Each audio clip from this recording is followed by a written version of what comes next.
속으로. 도널드 트럼프 대통령은 메모리얼 데이인 어제 자신의 이민 정책에 제동을 건 판사들을 향해서 거친 비판을 쏟아내며 사법부에 대한 적대감을 또다시 드러냈습니다. 메모리얼 데이를 맞아 4년 동안 극좌 이념으로 미국을 파괴한 쓰레기들에게 축하를 보낸다라면서 반이민 정책을 정치 쟁점화하겠다는 신호를 보냈습니다. 자, 봉화식 기자. 안녕하십니까. 이 의미 있는 메모리얼 데이에 이 판사들을 향해서 이 거친 언사를 퍼부은 이 트럼프 대통령, 참 어제 또 하나의 또 뉴스를 또 이렇게 거리가 됐습니다. 그렇습니다. 트럼프 대통령다운 행위였던 것 같은데요. 트루스 소셜을 향해서 통해서 자신의 이민 정책에 제동을 건 판사들을 향해서 지난 4년 동안 극좌 이념으로 미국을 파괴하려고 한 쓰레기들, 스컴이라는 단어까지 사용했는데요. 그런 모든 이들에게 메모리얼 데이 축하한다, 이렇게 비꼬는 말을 적었습니다.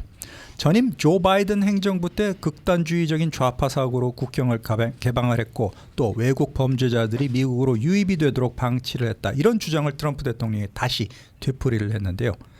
이들 모두가 사악하고 위험한 이념에 사로잡힌 미국을 증오하는 판사들에 의해서 이런 나쁜 사람들이 보호되고 있다, 이렇게 주장을 했습니다. 트럼프 대통령은 이어서 연방 대법원과 전국의 선량하고 자비로운 판사들은 미국을 지옥으로 보내려는 괴물들의 결정으로부터 우리를 구해주기 바란다, 이렇게 얘기를 했고, 두려워하지 마라, 미국은 내가 취임한 뒤 4개월 동안에 큰 진전을 이뤘고 다시 안전하고 위대한 나라가 될 것이다, 이렇게 스스로 강조했습니다.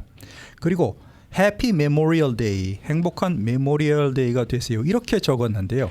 원래 전몰 장병을 기리는 메모리얼 데이 인사로 행복, 해피 이런 단어를 쓰는 것은 전통적으로 금기시되고 있다, 이렇게 AP통신이 꼬집기도 했습니다. 네, 트럼프 대통령의 그 사법부를 향한 적대감은 결국은 극단적인 이민 정책 나는 계속 해 나가겠다, 이런 의미가 담겨 있지 않겠습니까? 그렇습니다. 첫 임기 때부터 추진을 했던 반이민 정책, 집권 2기 들어서도 더욱 본격적으로 다시 가동시키겠다, 이런 신호로 해석이 되고 있습니다.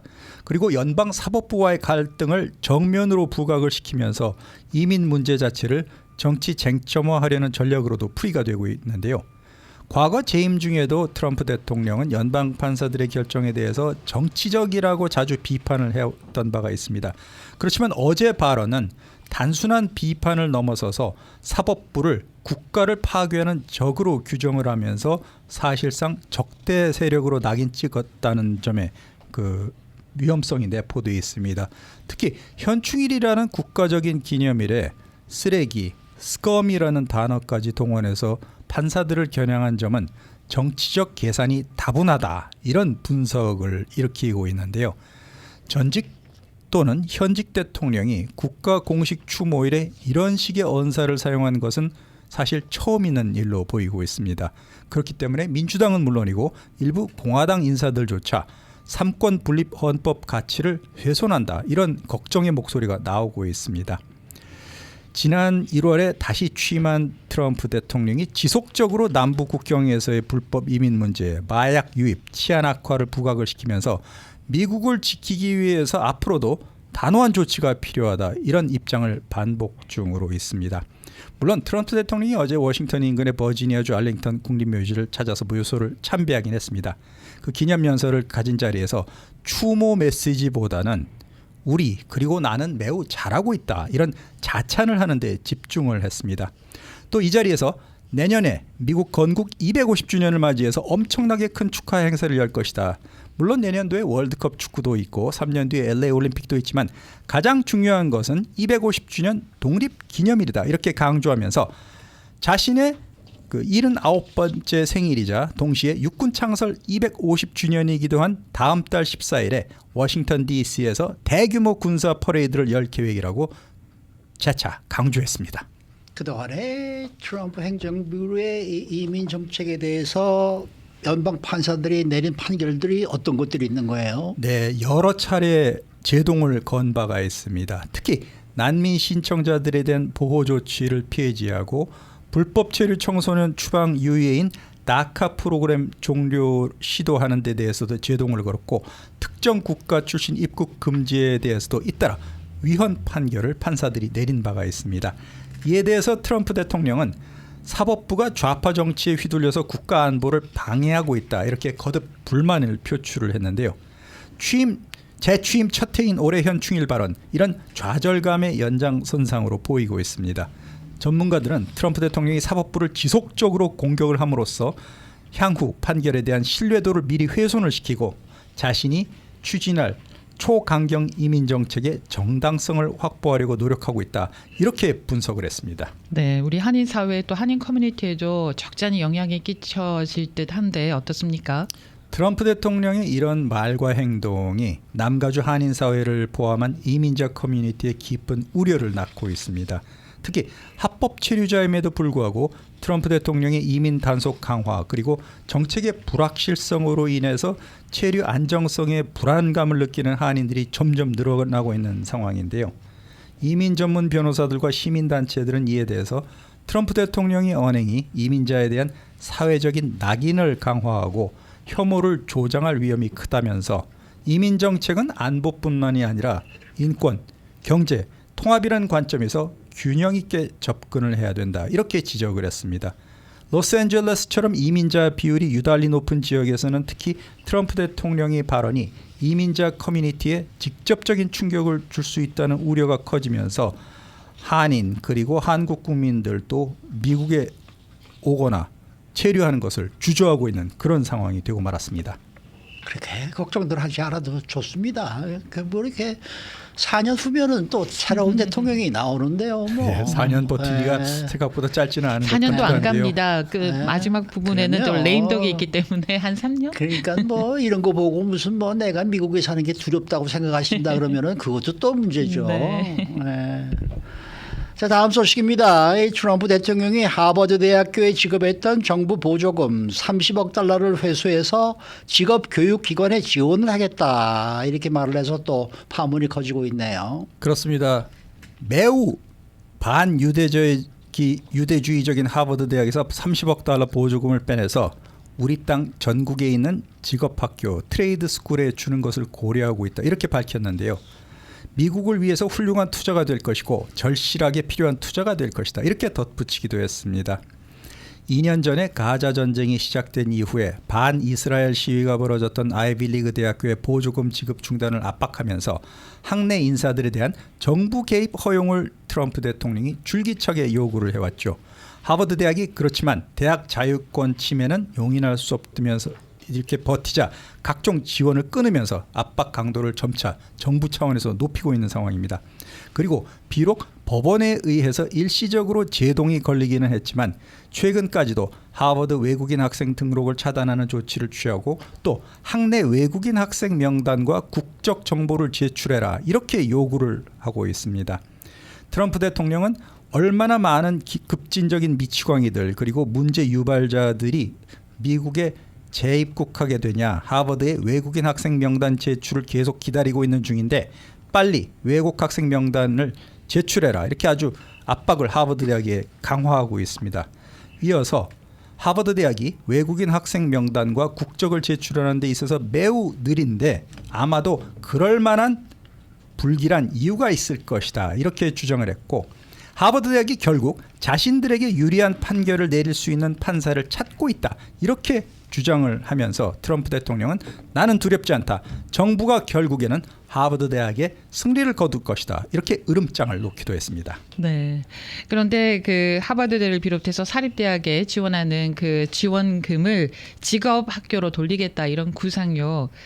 트럼프 대통령의 숨은 또 의미가 있지 않을까 싶은데요. 네, 특정 사립대학에 주기로 한 30억 달러를 다시 뺏어서 여러 군데 전국에 있는 직업학교에 골고루 나눠주겠다는 구상인데요. 학문 중심의 엘리트 교육보다는 실용 직업교육을 강조하겠다. 즉 반엘리트 정치를 함께 확대해 나가겠다. 이런 의지가 담겨 있습니다. 단순히 하버드 대학 한 학교에 대한 처벌이 아니라 교육 정책 자체를 방향을 전환시키겠다. 이런 메시지로도 해석이 되고 있는데요. 트럼프 대통령이 전국에 있는 트레이드 스쿨 직업학교에 자금을 돌리겠다고 밝힌 것이 고등교육의 중심축을 엘리트 중심에서 앞으로는 실용적인 중심으로 옮기겠다 이런 입장을 한 것으로 보이고 있습니다. 그리고 보수층과 블루칼라 유권자들을 겨냥한 포퓰리즘적인 접근으로 해석이 되고 있는데요. 하버드 대학교에만 국한되지 않고 사실상 전국에 있는 모든 사립학교들에 대한 보조금 회수 가능성까지 시사했는데 다른 대학들도 걱정을 하면서 대학 대응책 마련에 부심을 하고 있는데 아무리 하버드 대학이 550억 달러라는 최대 기금을 보유한 대학일지라도 매년 수십억 달러에 달하는 정부 기금을 받지 못하고 면세 혜택까지 박탈을 당하게 된다면은 아마도 학교 운영하는 데 있어서 학문의 자유도 침해받고 눈치를 볼 수밖에 없는 입장으로 바뀌지 않을까 그런 여론도 나오고 있습니다.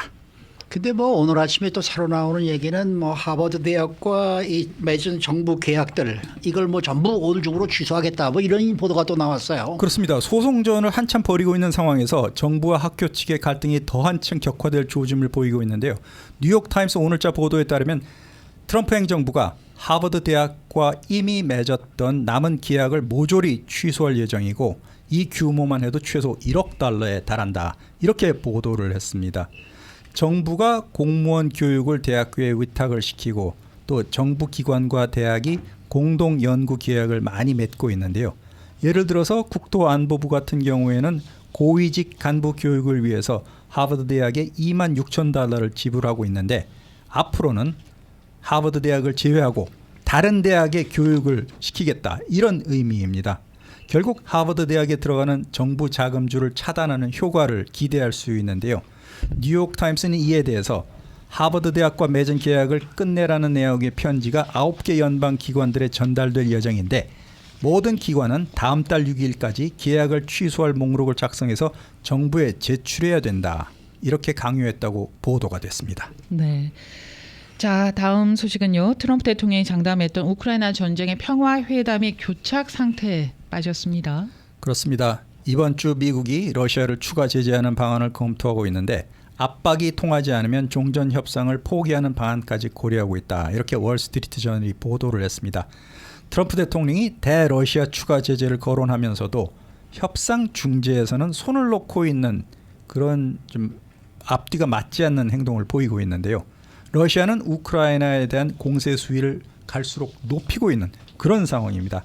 이에 맞서서 서방의 핵심 지원 국가들 역시 우크라이나에 공급한 무기의 사거리 제한을 해제시키면서 협상 전망이 앞으로 더욱 불투명한 것으로 보이고 있습니다. 트럼프 대통령은 휴전 협상에 지금 실증을 느끼고 있는 것으로 보이고 있습니다. 푸틴 대통령에 대한 마지막 압박도 효과가 없을 경우에는 협상 자체를 완전히 포기하는 방안까지 고려하고 있다는 보도가 계속 나오고 있는데요. 반면에 러시아 푸틴 대통령 입장에서는 미국이 휴전을 위한 외교에서 발을 빼려고 하는 상황을 절호의 기회로 받아들이면서 공세를 강화하고 있다는 것입니다. 트럼프 대통령은 사실 두 번째 취임한 이후에 우크라이나에 대한 새로운 군사 지원권을 단 하나도 승인하지 않고 있는데요. 심지어는 의회에서 승인을 했던 지원 예산 38억 5천만 달러에 대한 사용 여부에 대해서도 아직 아무 입장을 밝히지 않고 있는 그런 상황입니다. 여기 한 분이 댓글을 올려주셨는데 종전시켜서 노벨상 받겠다며 라고 지금 올려주셨는데 아니 뭐 취임하기 전에는 뭐 24시간 안에 뭐 48시간 안에 뭐 일주일 안에 뭐 전쟁을 완전히 끝나게 하겠다 뭐 이렇게 얘기를 했는데 푸틴한테 못 당하죠. 그럼요. 네. 네, 러시아로서는 뭐 계속해서 지금 전쟁을 이어가는 그런 방향으로 가고 있는 것 같아요. 그렇습니다. 평화 협상이 지지부진하고 있는데 우크라이나를 향해서 며칠째 드론 공격을 가하면서 군사 작전을 푸틴이 더욱 강화하고 있습니다. 하지만 지난 주말에도 그 드론 300여 대, 미사일 9기를 동원해서 우크라이나를 쳐서 여러 주에서 수십 명 사상자가 발생했는데 3년 전 전쟁이 시작된 이후에 러시아가 우크라이나를 상대로 가한 규모로서는 최대 규모의 드론 공격이었다는 것입니다. 트럼프 대통령의 오판 때문에 우크라이나가 항복하거나 만약 그럴 리는 없겠지만 러시아로 우크라이나가 흡수가 된다면 그 파장 앞으로 어마어마할 것으로 예상되고 네. 있습니다. 우크라이나뿐만 아니라 주위에 있는 나라들도 지금 정신 바짝 차려야 돼요. 그럼요. 네, 수고 많으셨습니다. 고맙습니다. 네, 봉호식 기자였습니다.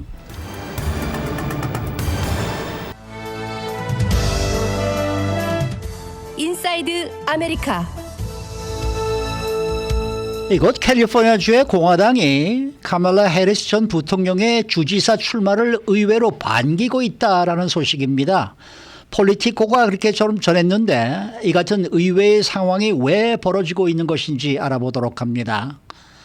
또 자연재해 발생 시에 다국어 비상경보를 제공하려던 계획이 트럼프 행정부에 의해 보류되면서 우려가 나오고 있습니다.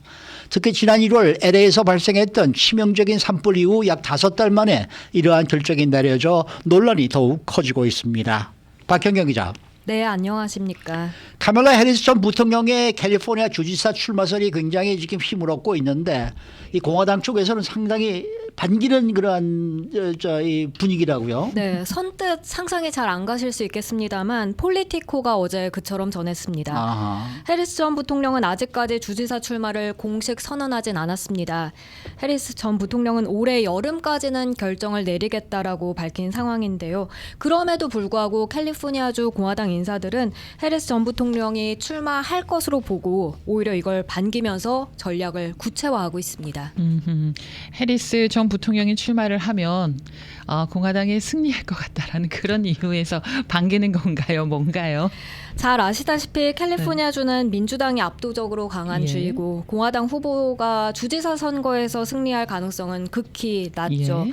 하지만 해리스 전 부통령이 주지사 선거에 뛰어들게 되면 선거 자체가 전국적인 관심사로 확대될 수 있다는 점이 공화당한텐 매력적인 요소가 되고 있습니다. 공화당 후보들은 전국적인 인지도를 가진 해리스를 공격함으로써 후원자들을 결집시키고 보수층 유권자들의 투표율을 높일 수 있는 그런 기회를 갖게 될 것으로 보고 있습니다. 마치 낸시 펠로시나 맥심 워터스, 또 케빈 메카시 같은 거물급 의원들을 공격했던 다른 공화당 후보들의 전략과 유사한데 주지사 선거는 그보다 훨씬 규모가 크죠. 이름 없는 공화당 후보들도 트럼프 대통령이 해리스 전 부통령을 공격했던 것처럼 그런 방식으로 유권자들에게 다가가면요. 이 보수층은 해리스 전 부통령에 대해 강한 반감을 갖고 있는 만큼 대체로 정치적 동원력이 높아지게 되고요. 그렇게 되면 이제 전국적인 후원자들의 관심을 끌고 또 팍스뉴스 같은 그런 보수 언론의 보도를 유도하면서 심지어 트럼프 대통령의 관심까지도 받을 수 있을 것으로 보는 겁니다. 그러면은 실제로 지금 어떤 공화당 후보들이 해리스를 겨냥해서 움직이고 있는 거예요? 대표적으로는 전 팍스 진행자이자 정치평론가인 스티브 힐튼, 또 리버사이드 카운티의 강경 보수 셰리프 이 체드 비앙코가 있습니다.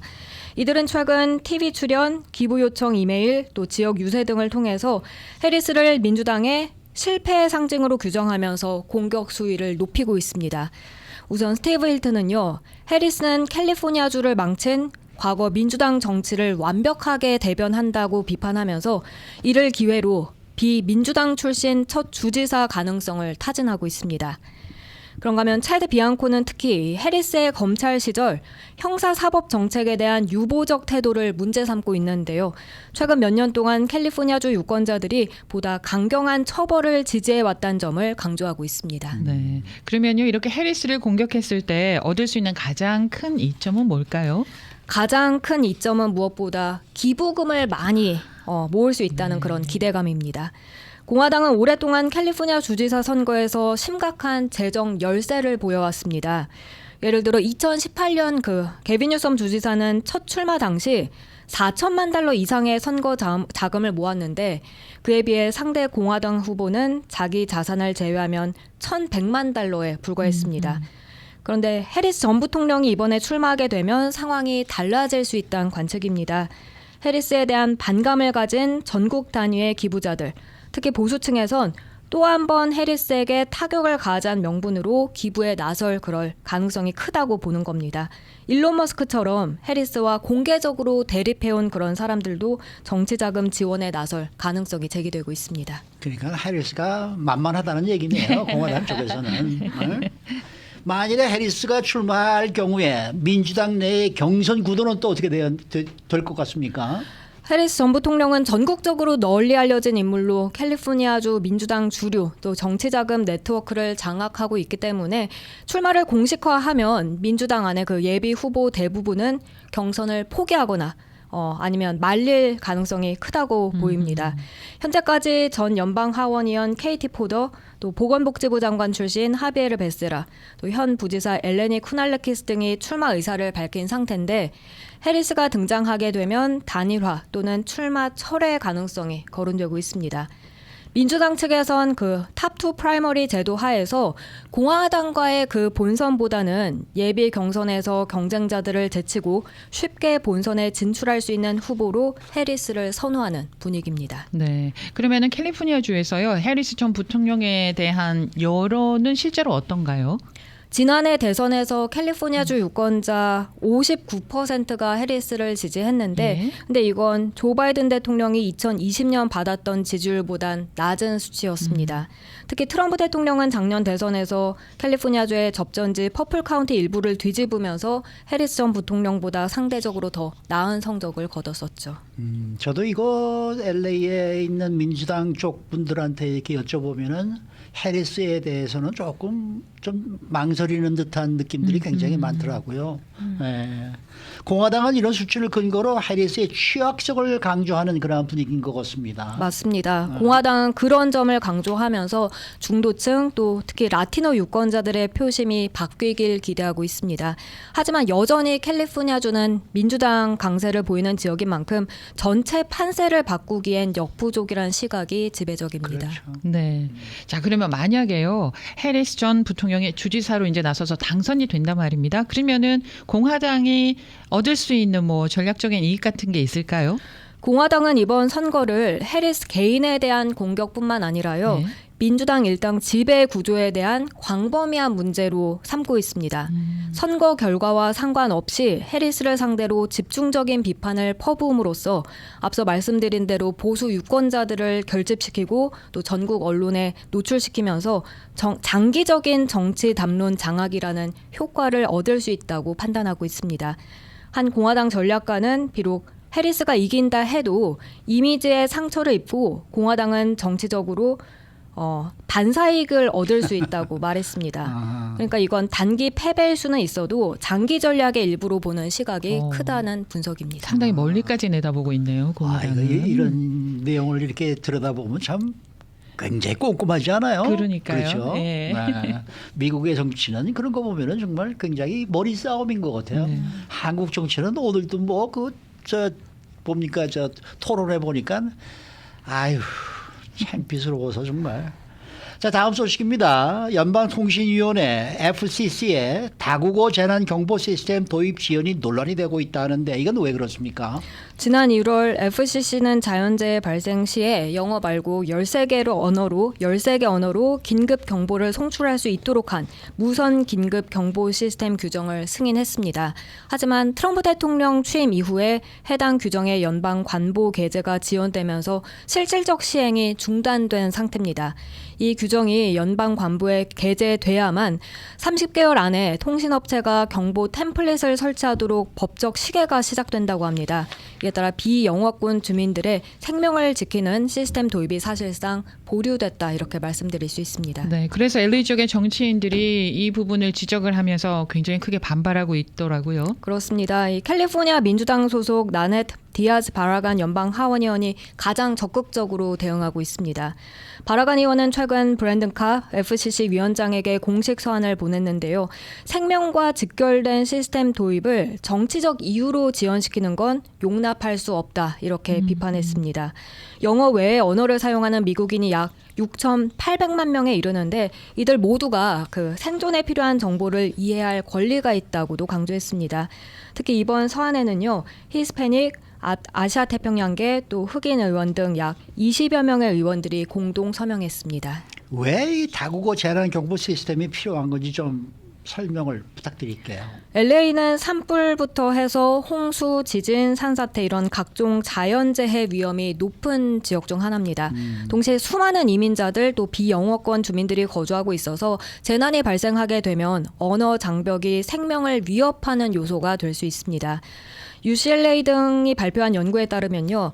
2025년 올해 1월 LA에서 발생한 대형 산불 당시 수천 명의 아시안 주민들이 영어와 스페니쉬로만 제공된 재난 경보를 이해하지 못해 적시에 대피하지 못했다는 그런 결과도 있습니다. 특히 팔리세이즈 비롯한 4개 주요 대피 지역에 거주한 아시안 주민 5만여 명 중 약 12,000여 명은 언어 지원이 필요했던 것으로 나타났습니다. 네. 다국어 경보 시스템이 응급구조 대응에도 중요하다고 하는데 그거는 왜 그런 겁니까? 주민들이 대피 경보를 이해하지 못해서 움직이지 못하게 되면 소방관과 구조대원들의 활동도 방해를 받을 수 있기 그렇네요. 때문입니다. 네. 바라간 의원은 이 부분에 대해서도 강조했는데요. 이는 단순히 수신자만의 문제가 아니라 전체 대응 체계의 효율성 또 안전에 영향을 미치는 요소란 설명이었습니다. 정확하고 이해 가능한 언어로 경보를 제공하는 건 지역 전체의 재난 대응력을 높이는 핵심 수단이란 지적이고요. 따라서 언어 다양성에 맞춘 경보 체계는 단지 포용 차원이 아니라 실질적 안전 문제로 접근해야 한다는 목소리가 현재 커지고 있습니다. 이게 다국어 재난 방송이라는 거는 그렇게 돈이 많이 들어가는 것도 아닌데 무슨 이런 돈까지 그럼요. 깎는지고 참 해도 너무하다라는 생각이 좀 드네요. 이게 그렇게 경비가 많이 들어가는 게 아니지 않습니까? 그렇죠. 네. 뭐 요즘 뭐 구글 보면은 뭐 이 언어 저 언어로 다 네. 저 통역이 되는데 그게 뭐가 그렇게 돈이 많이 들어간다고 그것마저 지금 이렇게 중단을 시킬까? 좀 그런 생각이 좀 듭니다. 자, 마지막 소식인데요. 최근에 이 인공지능 AI가 온라인 쇼핑 방식에 큰 변화를 주고 있다 하던데 이게 어떤 기술들이 지금 도입이 되고 있는 겁니까? 구글과 아마존, 비자 같은 주요 기술, 결제 기업들은 AI를 활용해서 쇼핑 경험을 더 개인화하고 간편하게 만들고 있습니다. 예를 들어 AI 챗봇을 통해 제품을 비교하거나 가상으로 옷을 입어보게 하거나 AI 에이전트가 사용자의 승인하에 직접 주문을 대행하는 기술까지 실험되고 있습니다. 특히 오픈 AI는 최근 여러 상품 이미지와 가격을 보여주고 구매 링크를 제공하는 기입을 도입했고요. 또 퍼플렉시티는 역시 비자와 협업해서 AI 기반 쇼핑 경험을 개선시키고 있습니다. 그러면 실제로 소비자들이 이런 AI 쇼핑 기능을 잘 활용하고 있나요? 어도비 최근 조사를 보면요. 미국에서 소비자 약 39%, 10명 가운데 4명 꼴이 이미 생성형 AI를 이용해서 온라인 쇼핑을 경험한 적이 있습니다. 뿐만 아니라 과반인 53%는 올해 안에 그걸 한번 해볼 계획이라고 답했습니다. 그리고 글로벌 조사를 보면 전체 응답자 24%가 AI를 활용한 쇼핑을 경험했고 특히 G세대와 밀레니얼 세대 이렇게 젊은 층에서 사용률이 특히 높았습니다. 그러면은 AI를 활용한 쇼핑에 대해서 소비자들의 만족도는 어땠어요? 소비자 만족도는 그렇게 높진 않았습니다. 다른 작업들에 있어선 AI를 적극적으로 잘 활용하고 만족도도 높은 편이지만 쇼핑은 아직까지 기대에 미치지 못한다는 반응이 나오고 있습니다. 일부 소비자들은 AI가 제공하는 추천이 자신의 실제 필요와는 맞지 않다고 느꼈고 결국 직접 그 사이트를 방문하는 경우도 상당수 있었습니다. 신뢰는 할 수 있어요? AI 쇼핑에 관해서? AI 챗봇이 이전에 부정확하거나 터무니없는 정보를 내놓은 적이 있기 때문에 일부 소비자들은 사실 그 AI 결과물을 신뢰하고 받아들이는데 주저하기도 합니다. 네. 그런 가운데 크레딧 카드 정보까지 AI에 맡긴다는 것 꺼릴 수 맞아요. 있다는 의견이 그렇죠, 나오고 그렇죠. 있습니다. 네. 그 주요 기업들은 AI 쇼핑을 어떻게 차별화하려고 하고 있는 거예요? 오픈 AI와 퍼플렉시티는 AI 챗봇 내에 표시되는 그 제품 정보가 광고가 아니라는 점, 그 부분을 강조하고 있습니다. 이건 기존 검색 엔진 기반 쇼핑과는 좀 다른 접근 방식이고요. 이들은 제품 리뷰, 비교 정보, 스타일별 추천 같은 광고 최적화보단 소비자 맞춤 정보 제공에 좀 집중하고 있다는 입장을 나타내고 있습니다. 그리고 구글도 제미나이라는 AI 모델을 활용한 AI 모드를 곧 도입할 계획인데요. 여기에선 개인이 원하는 브랜드나 스타일을 기준으로 제품을 추천하는 그런 기능이 포함될 예정입니다. 그러면은 이 AI 쇼핑은요, 아무래도 대규모 기업들에게는 좀 좋을 것 같은데 이 소규모 비즈니스에게도 꽤나 영향이 있을 것 같은데 어떻습니까? 네, 소비자 검색 결과가 그 광고 최적화가 아닌 실제 제품 품질이나 리뷰를 기반으로 한 것이라면 예. 스몰 비즈니스 포함한 중소기업들도 대기업과 동등한 기회를 가질 수 있지 않겠냐 네. 이런 관측이 나옵니다. 기존엔 막대한 광고비를 쓸 수 있는 대기업 제품들이 상위에 노출되는 구조였습니다만 AI는 보다 공정한 조건을 만들 수 있다는 기대가 나오는 겁니다. 다만 AI 모델이 어떤 기준으로 제품을 추천하느냐에 따라서 결과는 달라질 수 있어서 앞으로 투명성 또 신뢰성이 중요한 경쟁 요소가 될 것으로 보입니다. AI 쇼핑이 일반 소비자들의 그 일상에 자리를 잡을 수 있으리라고 보십니까? 전문가들은 이 AI 쇼핑 트렌드가 아직 진화 중이라고 평가하는데요. 전미 소매연맹의 AI 기술 정책 담당자는 결국 소매업계는 소비자가 있는 곳으로 갈 수밖에 없다면서 그렇죠. AI가 소비자 일상에 더 깊이 스며들 가능성을 인정했습니다. 실제로 AI는 기존의 검색 기반 쇼핑에서 이제는 대화 기반 쇼핑으로 패러다임을 전환하고 있고 특히 시간이 부족한 소비자나 비교가 필요한 복합 제품군에선 점차 활용도가 높아지고 있다는 분석입니다. 네, 수고 많으셨습니다. 고맙습니다. 박현경 기자였습니다.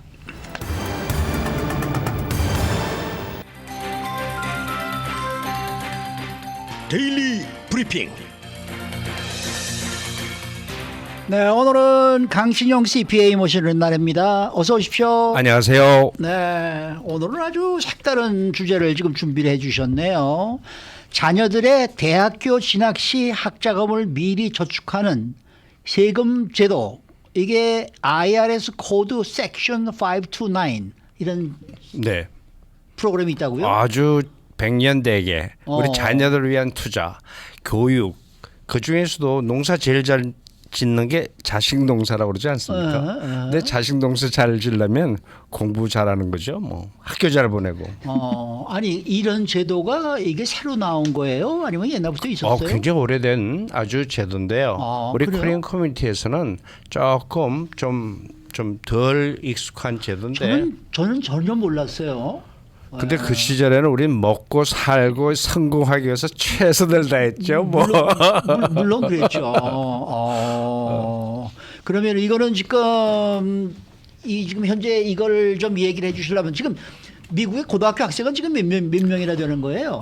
고등학교는 우리 한국에서는 1학년, 2학년, 3학년 이러잖아요. 네. 근데 여기는 이제 뭐 9학년, 10학년, 11학년, 12학년으로 치는데도 그런데 네.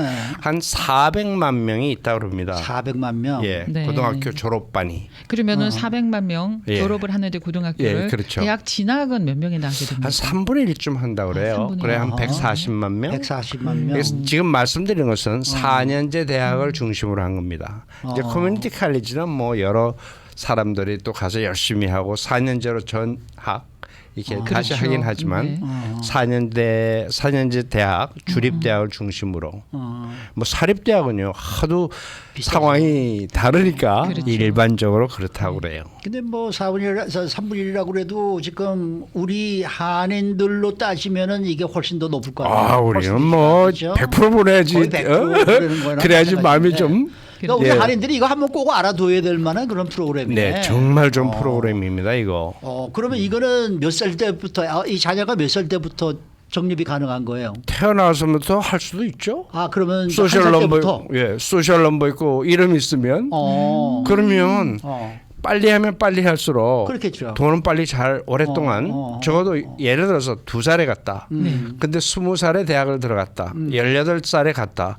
정말로 나중에 쓰는 돈이죠. 그렇죠, 그렇죠. 네. 그 나이가 돈이 어릴수록 하게 되면은 불입금도 굉장히 작은 금액으로 할 수가 있겠네요. 불입금은 이제 정하기 나름이죠. 네. 어떤 분은 뭐 10,000불을 할 수도 있고 20,000불을 할 수도 있고 그렇겠지만 이거는 최소한 매달 얼마씩 내는 게 아니라 미리 한꺼번에 이렇게 통틀어서 얼마나 그렇죠. 디파짓한다 이 얘기겠죠. 원샷으로 그렇죠. 낼 수 있고 적립금식으로 매달 매달 할 들을 수도 있고 여러 네. 가지 제도가 이제 이런 제도화에서 이 기관들이 어떤 형식으로 투자자를 받느냐 그런 개념에서 아주 좋은 학자금 준비 프로그램이라고 말할 수 있죠. 그러면은 내가 예를 들어서 손자가 있는데 5살짜리 손자가 있다. 예, 내가 한 5,000불을 지금쯤 디파짓을 한다. 예, 예. 1년에. 그러면은 그게 대학교 갈 때 15년 후에는 얼마나 받을 수가 있는 거야? 이제 그게요 두 가지 전제가 있는데 이자율 이제 얼마만큼이나 투자 수익이 있느냐. 에 따라서 근데 투자 수익을 S&P 500을 가지고 얘기할 때 일반적으로 약 7% 정도는 나온다고 그래요. 그러면 그 5,000불이 15년 후에 그저 13,000에서 15,000불 사이니까 그러니까 이게 우리가 내는 이 은퇴연금 IRS 것처럼 이렇게 어디에 투자하게 되는 건가요? 그렇죠. 투자 기관을 받아주는 기관들이 있죠. 은행에서 이렇게 해주는 무슨 CD 같은 게 아니고. 아니요. 그걸로 할 수도 그렇게 있겠지만 할 수도 있는데 그거보다는 그건 별로 예. 없잖아요. 이자 소득이. 그렇죠. 이게 529 프로그램만 전담으로 하는 기관들도 있고요. 근데 지금 이게요. 올해만 하는 게 아니라 내년에도 하고 내후년에도 하고 매년 한다고 전제하면요. 굉장히 큰 돈이죠. 그렇죠. 그러니까 우리가 이제 돌잔치를 한다. 무슨 잔치가 있다. 그 잔치에 들어가는 비용은 엄마 아버지가 다 내고 거기서 들어온 돈으로 그 우리 그 귀엽고 사랑스러운 천사 같은 아이들 손자 손녀의 앞으로 나를 수 있는 준비를 시켜주는 게 얼마나 멋진 계획입니까? 그러면은 100일 잔치나 돌잔치에 갔을 그렇죠. 때 현금으로 얼마씩 이제 우리가 그 선물처럼 주잖아요. 예. 그 돈 다 모아가지고 이렇게 펀드에 넣으면 그러면 더 좋은데 요즘은요 금팔찌나 금덩어리 달라고 그러는 게 더 좋은 것 같아요. 요즘은 현금 말고 돌반지, 돌팔찌. 그래서요. 예. 돌잔치나 100일 잔치에 가시는 분들이 좀 부담스럽대요. 금값이 맞아요. 너무 많이 올라가지고. 맞아요. 네. 근데 금 1온스가 네. 7.5 돈이랍니다. 그러니까 1온스 28g. 근데 이게 우리가 말하는 한도는 3.75g. 네. 근데 금팔찌는 7.5g쯤 돼. 두 돈쯤으로 한답니다. 두 돈이네. 와. 근데 그게요. 두 돈이면 돈이 조금 어머, 되죠. 네네네. 예. 그러니까 많이 올랐어요. 그러면은 지금 예를 들어서 이 돈은 어디에 쓸 수가 있는 거예요? 이제 제일 중요한 것은 네. 대학이라는 큰 목표. 옛날에 대학 간다 그러면 대단했잖아요. 근데 대학 등록금이 너무 비싸. 미리미리 준비하는데 거긴데 그래서 지금 유연성이 많아졌어요. 근데 어떤 해는 내가 열심히 넣어놨더니 아빠, 엄마 나 대학 가기 싫어. 뭐 할래? 그러면 이제 돈은 있고 네. 그러면 세금을 내야 돼요. 그거 찾아 쓰면 벌금도 벌금도 내야 돼요. 학비를 쓰면 세금 안 나는데. 그렇죠. 그렇구나. 그런데 예를 들어서 이제 학교라는 게 네. 다양하잖아요. 유치원도 학교고 뭐 학원도 초등학교도 있고. 하고 그렇죠. 그래서 이제 그런데 다양하게 쓸 수 있도록 프로그램이 유연성이 좀 좋아졌다. 이제 아까 말씀드린 대로 나 공부하기 싫어. 그 돈 줘. 그러면 페널티도 내. 벌금도 내지만 35,000불까지는 Roth IRA로 전환도 시켜준다고 그래요. 네. 그래서 그래 그럼 공부하는 대신에 이 돈을 그냥 투자해서 나이 들어서 건강하게 살면 되지 뭐 이렇게 유연성이 좀 많아졌어요. 그러면은 꼭 대학에 가지 않더라도 이제 네. 고등학교 졸업을 하고 네. 사이사이에 뭐 컴퓨터를 사야 된다던가 그렇죠. 공부하는데 뭔가 필요한 학교는 들어가지 그렇죠. 않았어도 그런 용도로 사용이 그럼요. 가능한가요? 기숙사비라든지 네. 또는 이제 학비에 들어간 학자금 네. 외에 들어가는 그런 외에 들어가는 부분. 거. 네. 네, 이런 준비야말로 우리 부모가 자녀들을 위한 그 희망, 꿈 이런 거를 우리가 그 서포트할 수 있는 참 좋은 제도라고 저는 믿고 있어요. 이게 꼭 대학뿐만 아니라 뭐 유치원에 들어갈 때 필요한 돈이라던가 그때도 쓸수 중고등학교 있도록. 다니면서도 필요한 거에도 예. 빼서 쓸 수 있어요? 근데 어떤 사립학교는요. 예. 고등학생도 1년에 5만 불 이상 들어가는 그러니까요. 사립고등학교 사립학교 많아요. 맞아요. 근데 그럴 때 미리 준비하는 분하고 준비가 안 된 분들하고는 조금 차이가 있겠죠. 네, 색 529 플랜. 예. 지금 현재 얼마나 많은 학생들이 이 프로그램으로 공부를 하고 있어요? 저도 이거 보고 깜짝 놀랐는데요. 예. 1,700만 구자가 있답니다, 미국에. 와.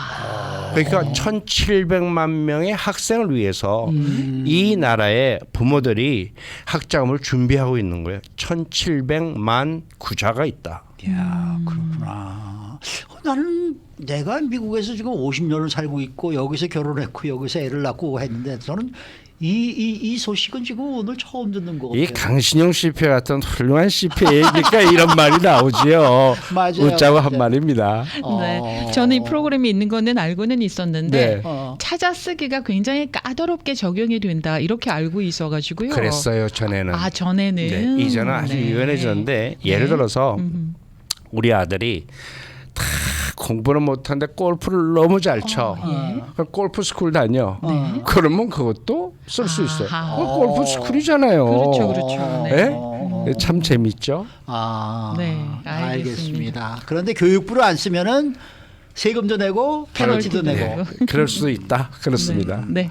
알겠습니다. 오늘 말씀 잘 들었습니다. 감사합니다. 네, 강신영 CPA 함께했습니다.